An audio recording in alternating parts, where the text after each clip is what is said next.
দেশের বর্তমান ভারপ্রাপ্ত রাষ্ট্রপতি হাফিজউদ্দিন আহমদ বলেছেন, জুলাই গণঅভ্যুত্থানে নিহতদের পরিবারের রক্ষণাবেক্ষণ, আহতদের চিকিৎসা ও পুনর্বাসন নিশ্চিত করা বর্তমান সরকারের সবচেয়ে গুরুত্বপূর্ণ ও পবিত্র দায়িত্ব।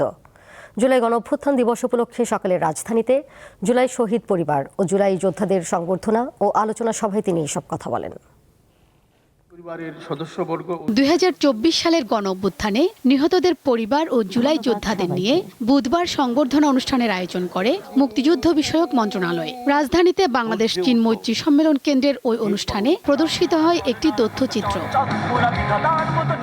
কিন্তু সেখানে জুলাই গণঅভ্যুত্থানের প্রকৃত ইতিহাস, বিভিন্ন গুরুত্বপূর্ণ ঘটনা এবং নিহতদের আত্মত্যাগ যথাযথভাবে উপস্থাপন করা হয়নি দাবি জানিয়ে হট্টগোল শুরু করেন জুলাই যোদ্ধা, নিহতদের পরিবারের সদস্যদের একাংশ এবং এনসিপির নেতাকর্মীরা।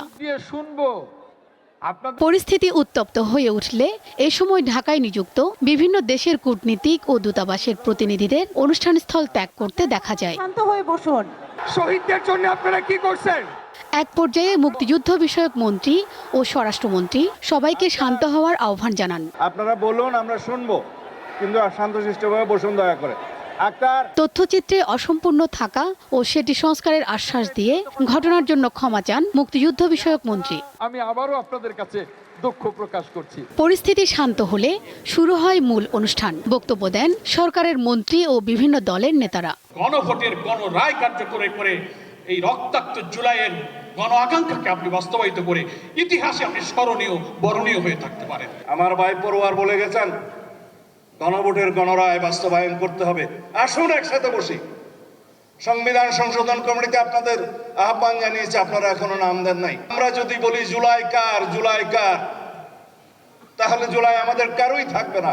বক্তব্য প্রদানকালে খোদ রাষ্ট্রপতিও প্রদর্শিত তথ্যচিত্র নিয়ে অসন্তোষ প্রকাশ করেন। ডকুমেন্টারিতে অনেক ভুল আছে। প্রথম ভুল আমি দেখেছি, সেখানে তো আবু সাইদের ছবিই নাই, সেখানে আরো নাই দেশনেত্রী বেগম খালেদা জিয়ার ছবিও তো নাই। এ সময় ভারপ্রাপ্ত রাষ্ট্রপতি কার্যক্রম নিষিদ্ধ আওয়ামী লীগের সমালোচনা করেন। তাদের কোনো অনুশোচনা নাই। আবার বলে যে ডিসেম্বর মাসে আসেন, দেশে এসে পদার্পণ করবেন। আমরা অপেক্ষা করে আছি, আসেন দেশে আছেন, দেখা হবে ইনশাআল্লাহ রাজপথে। এর আগে শুরুতে জুলাই গণঅভ্যুত্থানে নিহতদের পরিবার ও আহতদের সংবর্ধনা দেন রাষ্ট্রপতি। তবে অনুষ্ঠানে যোগ দিতে আসা শহীদ পরিবারের সদস্য ও জুলাই যোদ্ধারা তাদের ন্যায্য অধিকার না পাওয়া, অপর্যাপ্ত রাষ্ট্রীয় সহায়তা সহ বিভিন্ন হতাশা প্রকাশ করেন। আমার বাড়িঘরও নাই, শ্বশুর বাড়িতে ঘর ঘুরেছি, চাকরি করে এখন ওরাও তারা দিতে চায়। বিদেশে পাঠানোর কথা ছিল, বিদেশ পাঠানো রেফার করছে সিএমএইচতে। এই নির্বাচন লোকে আটকে গেছি, নির্বাচনের পরও এখনো পাঠাইতেছে না। জুলাই গণঅভ্যুত্থানের 2 বছরের ব্যবধানে শহীদ পরিবার এবং জুলাই যোদ্ধাদের রাষ্ট্রীয়ভাবে স্বীকৃতি দিতে আয়োজিত এই অনুষ্ঠানে সবচেয়ে বেশি যে প্রশ্নটি জোরালোভাবে উচ্চারিত হয়েছে সেটি হলো, যাদের আত্মত্যাগের কথা রাষ্ট্র স্মরণ করছে তাদের ন্যায্য চিকিৎসা, পুনর্বাসন এবং প্রতিশ্রুত সহায়তা সরকার কতটা বাস্তবায়ন করতে পারছে। শিউলি শবনম, দীপ্ত সংবাদ, ঢাকা।